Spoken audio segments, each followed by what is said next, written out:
От тук вземахме вода преди, но сега не тече водата. Ще продължа към сградата на банята, да видим дали там има някъде вода. Батериите ми много намаляха. Да се надяваме, че ще мога да направя снимките поне там, в входа на банята. Защото батерията много намаля.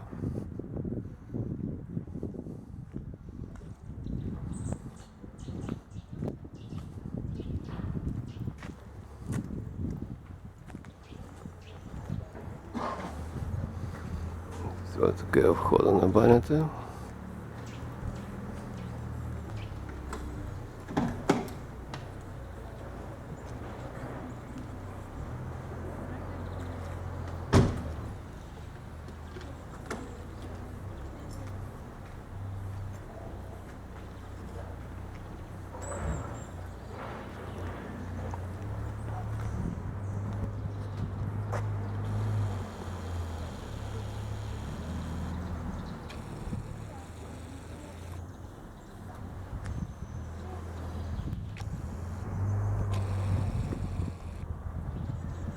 Дава ми знак, че батерията почти се е изтощила.